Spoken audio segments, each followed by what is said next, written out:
se puede Denuncia estar TV Azteca. verificando. No hay en el caso de Azteca ninguna queja que yo tenga información sobre desvíos de fondo. Todos los casos, perdón, presidente, todos los casos que yo documenté, todos son de Banco Azteca, todos. Sí, pues es la primera vez que tengo la información, se va a investigar de acuerdo a lo que tú estás planteando. No tenía información sobre eso. Lo ocultan. Lo que hay, sí, de los bancos es que se dispersan los recursos y se tarda en que la gente pueda cobrar. Sí. Eso es distinto porque yo tengo las cifras de la Secretaría de Economía indican que hay 142,000 beneficiarios que aún tienen pendiente sus recursos, esto por trámites que se están haciendo o porque el recurso está fluyendo o etcétera, pero esto es distinto, esto es cuando ya le depositan, ya llama a la Secretaría de Economía. Hay que ver qué programas son. Es crédito a la palabra, presidente. Sí. Estos casos específicos es del programa Crédito a la Palabra para microempresarios que se dio en el marco de la pandemia. Sí, eso se puede saber. 25,000 pesos por beneficiario. Por persona, sí, por pequeño empresario. Sí, lo vamos a investigar, pero no tenía la información de lo que me estás diciendo. Pero eso no significa que no se vaya a investigar.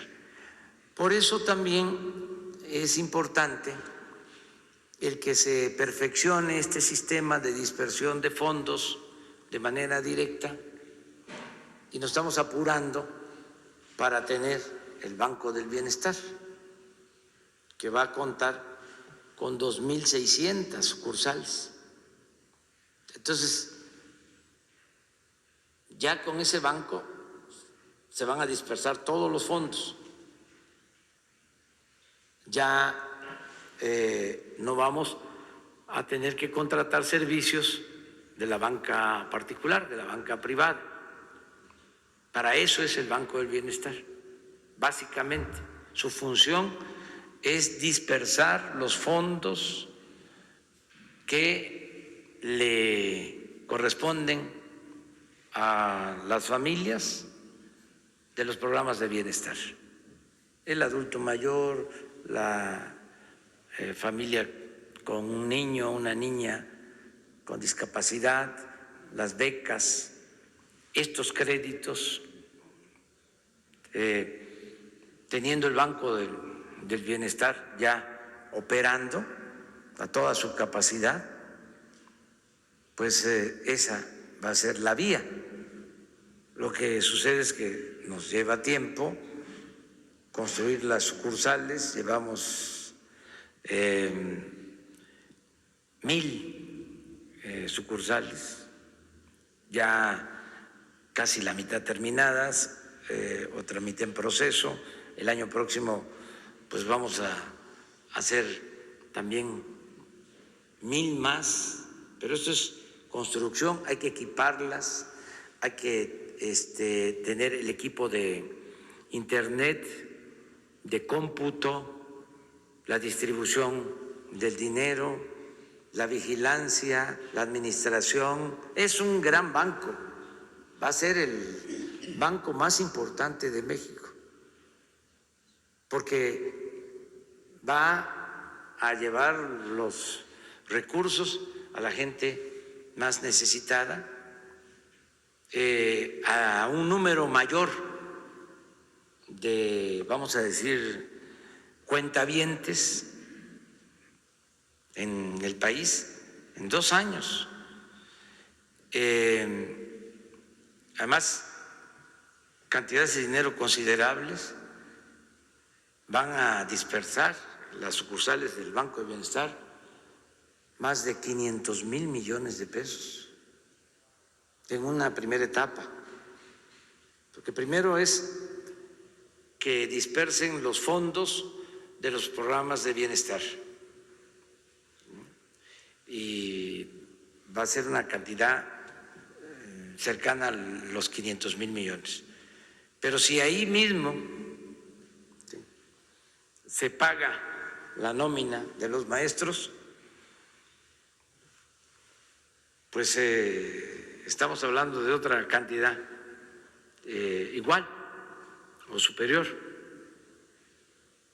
Y esto ayudaría mucho también el sistema de distribución, porque estamos hablando de sucursales en las zonas más apartadas del país. Solo existe el Banco del Bienestar y el Banco del Ejército. Y en el caso del Banco del Ejército, pues sus sucursales también, aunque funciona muy bien, no están en los municipios más apartados y hay muchos elementos del Ejército, de la Marina que viven en pueblos, sus familias apartados y que con convenio con el Banco de Bienestar podrían cobrar en esas sucursales del Banco del Bienestar. También quiero informar que las sucursales del Banco del Bienestar las está construyendo la Secretaría de la Defensa, los ingenieros militares nos están ayudando con este propósito, como nos ayudan en muchas cosas, tanto la Secretaría de Marina. Estaba viendo un reportaje del Washington Post diciendo de que nos estamos apoyando mucho en las Fuerzas Armadas en labores de protección a la población en caso de desastres, como inundaciones, como temblores, que en efecto nos ayudan mucho con el plan Marina, con el plan DN3, que nos están ayudando en la construcción del aeropuerto, que nos ayudan en la administración de los puertos, que nos ayudan para dragar ríos, que nos están ayudando en la siembra de árboles, en viveros, para el programa Sembrando Vida, en fin, es un gran apoyo. Hay lo de la construcción, bueno, pero que, dice el Washington Post, no en las tareas de seguridad, que en eso no. Yo creo que están desinformados. Claro que nos ayudan en las tareas de seguridad. Se hizo la reforma constitucional, se creó la Guardia Nacional. Hay 98,000 elementos de la Guardia Nacional en tareas de seguridad pública. Pero sí es de destacar el gran apoyo que tenemos de las Fuerzas Armadas. A los constructores, y como no me gusta andar con rodeos, que estaban acostumbrados a hacer obras y hacer su agosto, a empresas contratistas extranjeras y de México, sobre todo las extranjeras. Ya saben que habían empresas extranjeras favoritas en cada sexenio que recibían todos los contratos. El ejemplo más reciente es el de la OHL, que tenía todos los contratos, pues no cumplían, no terminaban las obras, cobraban muy caro. Antes, un sexenio anterior, Repsol de España, la OHL también de España. Por eso a veces El País, es otro periódico español, se enoja y se ofusca, mejor dicho, los editores de esos periódicos, porque pues era un desorden y muchas empresas contratistas irresponsables vinculadas a políticos que recibían anticipos, dejaban las obras tiradas porque había influencias, porque habían dado sobornos, moches. El caso de la construcción de unidades habitacionales del Infonavit, pues están enojados, porque ya ahora el trabajador va a poder recibir su crédito y el trabajador va a poder decidir libremente si compra un terreno, si él hace su casa, si compra una casa usada, nada de unidad habitacional a fuerza, departamento pequeño, mal hecho, caro. Se acabó eso. El crédito lo recibe el trabajador y él decide qué hacer y construye su casa. Y él compra los materiales y él consigue al ingeniero, al maestro de obra, a los trabajadores de la construcción. Entonces, imagínense cómo íbamos a construir el aeropuerto Felipe Ángeles si no recurrimos a los ingenieros militares. Miren el mal ejemplo de la construcción del tren Toluca, Ciudad de México. ¿Cuánto tiempo? ¿Cuánto dinero? Entonces, acá no es así. Aquí llevan poco más de un año, ya en febrero se va a inaugurar la base aérea en el aeropuerto Felipe Ángeles y el 21 de marzo del 22 se inaugura todo el aeropuerto, moderno, de primera. Imagínense si se da la obra a empresas de estas manchadas de corrupción y acostumbradas al influyentismo. Una mala decisión en contratación de obras con empresas irresponsables puede causar el fracaso de un gobierno, pero en este caso no solo es el fracaso del gobierno, sería el fracaso de la transformación. Imagínense lo que dirían nuestros adversarios, los conservadores, si nosotros no concluimos el Tren Maya, no concluimos el proyecto del Istmo, no concluimos la refinería, no concluimos el aeropuerto. No, por eso tenemos que apoyarnos. Estaba podrido el gobierno en todo, y esta relación de las empresas contratistas estaba muy maleada. Eso es muy interesante. Por eso nos apoyamos en las Fuerzas Armadas, en este caso en los ingenieros militares. Fíjense lo que hizo Odebrecht, esta empresa. Reparte sobornos y mancha a todos. Y por esos sobornos, por esos moches, van a la cárcel presidentes de varios países y funcionarios. Todo esto, una empresa contratista extranjera. Entonces, eso ya se terminó y nos están ayudando mucho las Fuerzas Armadas. Presidente, solamente un comentario sobre este asunto.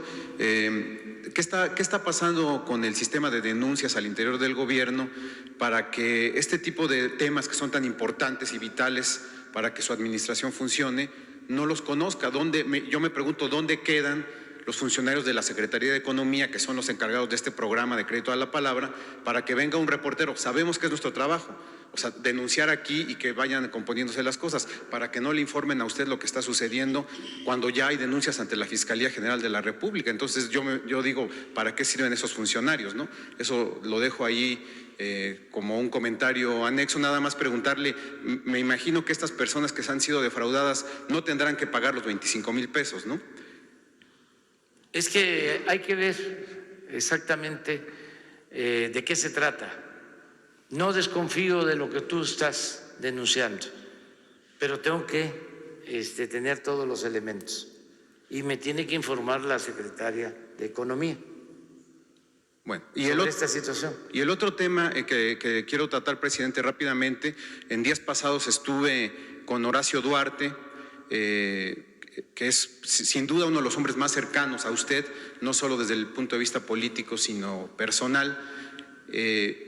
Bueno, pues lo que ha encontrado Horacio, los indicios que ha encontrado Horacio en los 7 meses y cachito que lleva al frente de aduanas, es que la corrupción en el sistema aduanero, todo el contrabando, tanto técnico como bronco, es usado con fines políticos. Es decir, hay grupos políticos detrás de la corrupción en aduanas que utilizan este dinero para financiar proyectos y campañas. Mi pregunta va en este sentido. Siento que se perdió tiempo, presidente, que Horacio, por la cercanía con usted, quizás podrían esperarse buenas cosas, pero ¿por qué hasta ahora, presidente? A veces uno le cuesta trabajo entender cómo son los engranajes en la política y yo me pregunto por qué nombrar o por qué no nombrar de arranque en un puesto tan importante a una persona cercana con diálogo directo hacia usted. ¿Por qué haber nombrado a un recomendado, presidente? ¿Por qué perder casi 2 años de gobierno en puestos clave?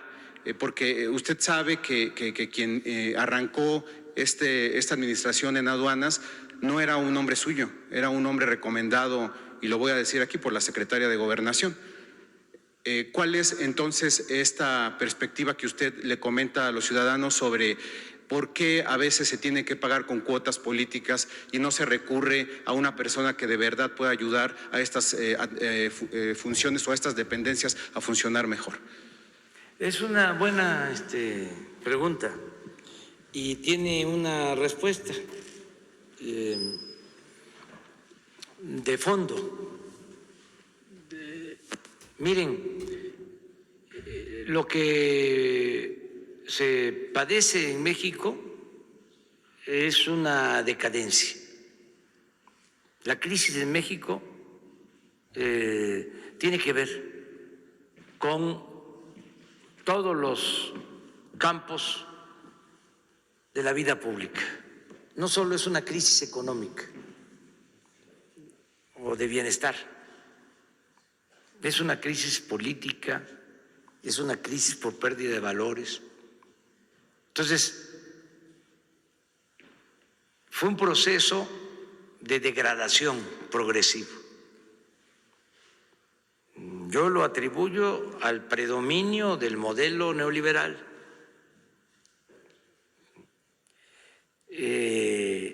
al poner por delante el individualismo, el afán de lucro, el hacer a un lado la vocación de servicio. Entonces, ¿qué produjo esta decadencia? También la falta de servidores públicos.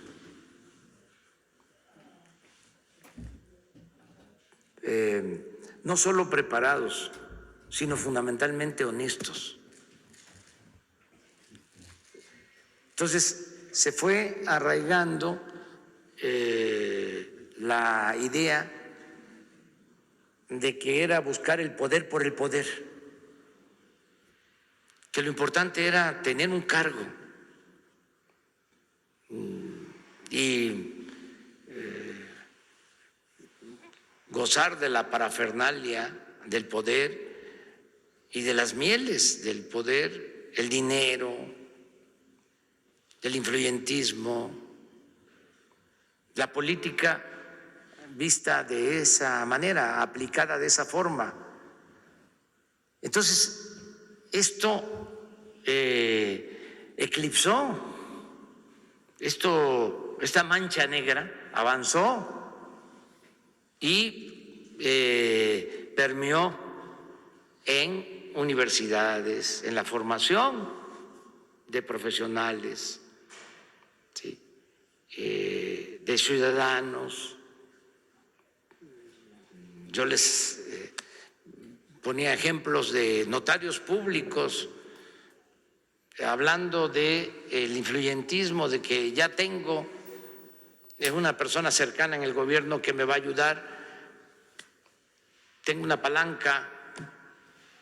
Eso avanzó muchísimo. Hablaba yo de un personaje del más alto nivel, encargado de la organización de las elecciones, con nivel de doctorado en Derecho, que lograban, hablando de manera racista, hablando de otras personas, diciéndoles que eran, no lo puedo ni siquiera yo repetir, ¿sí? O naco, por decirlo lo más suave, como dice el caricaturista del Reforma, porque es una mentalidad conservadora. Dice que nosotros lo que tenemos es el poder de los nacos, porque eso estaba ahí y eso se arraigó con el neoliberalismo, ¿sí? El racismo, el clasismo, y se abandonó la mística, los principios, los ideales, ¿sí? Eso se hizo a un lado. El régimen neoliberal se fue tragando a todos, gente que venía con posturas consecuentes y no resistieron, se echaron a perder. Entonces, se da el cambio. ¿Quién es el que produce el cambio? El pueblo. Pero en los estratos, sectores medios y altos de la sociedad civil y de la sociedad política, no se alcanza a entender la importancia del cambio. El cambio lo hace el pueblo, lo hacen los de abajo, lo hacen los ciudadanos. Entonces, a ver, ahora vamos a llevar a cabo la transformación. ¿Con quién? ¿Dónde están los servidores públicos que necesitamos para esta circunstancia, para este momento de transformación? Que sean honestos, que sean responsables, que le tengan amor al pueblo. ¿Dónde están? Y no es fácil. Y luego, con las inercias y con los vicios. Entonces, por eso hablo de que nos dejaron un elefante echado, reumático, que lo estamos parando y está empezando a caminar. Tú me dices, ¿por qué no a Horacio desde el principio? Bueno, porque no pensábamos que íbamos a necesitar a Horacio desde el principio. Lo importante es de que, aunque sea tarde, estamos corrigiendo, rectificando y vamos a seguir limpiando. Vamos a seguir limpiando, porque muchos pensaron de que era más de lo mismo, de que podían llegar y lo mismo, las relaciones, y que la política era desayunar con políticos y comer con políticos y cenar con políticos y levantar el teléfono y hacer uso del influyentismo. Y todo eso se hace a un lado. Y no solo en el caso de servidores públicos, familiares, amigos. Se acaba la corrupción, se acaba la impunidad, pero también que se entienda de que fue un proceso de degradación, de decadencia. Llegaban a los cargos públicos gente totalmente inexperta, pero no solo sin experiencia, sino gente ambiciosa. Les daban los cargos para robar. En el caso de las aduanas, eran cotos. Bueno, es histórico lo de las aduanas. Acuérdense de la anécdota que cuento de Ruiz Cortines, que el que jugaba dominó, que era su amigo, lo encampanaron, le dijeron: si tú eres amigo del presidente, ¿por qué no le pides que te dé una aduana? Estaban jugando dominó y ya le dice el amigo a don Adolfo: pues, oye, si somos amigos, estudiamos juntos, venimos desde niños, nos conocemos, ¿por qué no me ayudas para que yo tenga un cargo? ¿Y qué cargo quieres?, le dice. Pues quiero ser director de una aduana. Sí, con la cosa esta de que no me des, sino ponme donde hay. Y le dice don Adolfo, que era muy bueno y además sos un presidente honesto. Digo: sí, está bien. Ve al secretario de Hacienda, porque de él depende. Nada más que ya no vamos a volver a jugar dominó, porque ya vas a ser funcionario público. Entonces tú decides si vas a seguir jugando dominó conmigo o vas a ser de aduana. Entonces ya el amigo dijo: no, mejor quiero seguir jugando dominó con usted. Entonces, pero ¿desde cuándo pues se ambicionan esos cargos? Por eso tenemos que seguir avanzando hasta acabar con la peste de la corrupción y que vayan entendiendo de que son otros tiempos y que además es mal visto ya. Hemos avanzado, que es muy mal visto el corrupto. No quiero usar la expresión porque luego se malinterpreta, pero está estigmatizado ya el corrupto. Ya no es como antes, de que se le aplaudía, de que se le celebraba. Ya me tengo que ir, miren, segunda llamada. Me voy, si no, no llego al aeropuerto.